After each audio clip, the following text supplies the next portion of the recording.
ವೀಕ್ಷಕರಿಗೆ ನಮಸ್ಕಾರ. ಲಕ್ಷ್ಮೀ ಆಚಾರ್ ಚಾನಲ್ಗೆ ಸ್ವಾಗತ. ನಾನಿವತ್ತು ಏನು ಮಾಡ್ತಿದ್ದೀನಿ ಅಂದರೆ ಪಾಯಸ ಮಾಡ್ತಾಯಿದ್ದೀನಿ. ಅದರೊಳಗೆ ಏನೇನು ಆ್ಯಡ್ ಮಾಡ್ತೀನಿ ಅಂದರೆ ಸಬ್ಬಕ್ಕಿ, ರವೆ ಮತ್ತು ಶಾವಿಗೆ 3 ಹಾಕ್ಬಿಟ್ಟು ಪಾಯಸ ಮಾಡ್ತೀನಿ. ಹೇಗೆ ಮಾಡ್ತೀನಿ ಅಂತ ನೋಡಿ. ಸಬ್ಬಕ್ಕಿ ಬೇಯಿಸೋದಕ್ಕೆ ನೀರಿಟ್ಟಿದ್ದೀನಿ 1.5 ಗ್ಲಾಸು. ಇಲ್ಲಿ 2 ಸ್ಪೂನ್ ತುಪ್ಪ ಹಾಕ್ಕೊಂಡಿದ್ದೀನಿ. ಗೋಡಂಬಿ ಬಾದಾಮಿ ಫ್ರೈ ಮಾಡ್ಕೊಳ್ಳೋದಕ್ಕೆ ಗೋಡಂಬಿ ಬಾದಾಮಿ ಹಾಕ್ತಾಯಿದ್ದೀನಿ ಫ್ರೈ ಮಾಡ್ಕೊಳ್ಳೋಕ್ಕೆ. ಈಗ ನೋಡಿ ಈ ಥರ ಆಗಿದೆ ಕೆಂಪುಗೆ. ಇದನ್ನು ತೆಗಿತಾ ಇದ್ದೀನಿ.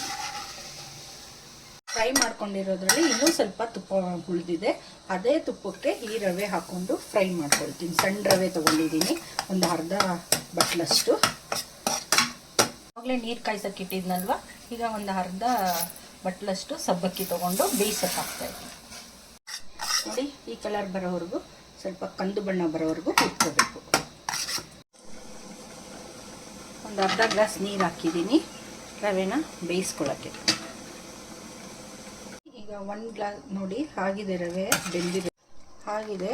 ಈಗ ರವೆ ಬಾಯ್ಲ್ಡ್ ಆಗಿದೆ. ಈಗ ಇಷ್ಟು ದೊಡ್ಡ ಗ್ಲಾಸಲ್ಲಿ 1 ಗ್ಲಾಸು ಹಾಲು ಕಾಯಿಸಿ ತಣ್ಣಗೆ ಮಾಡಿ ಹಾಕ್ತಾಯಿದ್ದೀನಿ. ಈಗ ಬಾಯ್ಲ್ಡ್ ಆಗ್ತಾಯಿದೆ. ಈಗ ಶಾವಿಗೆ ಹಾಕ್ತಾಯಿದ್ದೀನಿ, ಹುರಿದಿಟ್ಕೊಂಡಿರೋದಾಗಲೇ.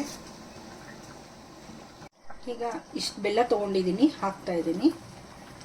ನಿಮ್ಗೆ ಎಷ್ಟು ಬೇಕೋ ಬೆಲ್ಲ ಅಷ್ಟು ಹಾಕ್ಕೊಳ್ಳಿ. ಸಬ್ಬಕ್ಕಿ ಬೇಯಿಸಿ ಇಟ್ಕೊಂಡಿದ್ದೀನಿ ನೋಡಿ, ಹಾಕ್ತಾಯಿದ್ದೀನಿ. ಆಗಲೇ ಬೇಯಿಸಿರೋ ತೋರಿಸಿದ್ನಲ್ವಾ, ಈಗ ಹಾಕ್ತಾಯಿದ್ದೀನಿ. ಏಲಕ್ಕಿ ಪುಡಿ ಒಂದು ಅರ್ಧ ಸ್ಪೂನ್ ಹಾಕ್ತಾಯಿದ್ದೀನಿ. ಗೋಡಂಬಿ ಫ್ರೈ ಮಾಡಿ ಇಟ್ಕೊಂಡಿದ್ದೆ, ಗೋಡಂಬಿ ಬಾದಾಮಿ ಹಾಕ್ತಾಯಿದ್ದೀನಿ. ಒಂದು ಅರ್ಧ ಸ್ಪೂನಷ್ಟು ತುಪ್ಪ ಹಾಕಿದ್ದೀನಿ.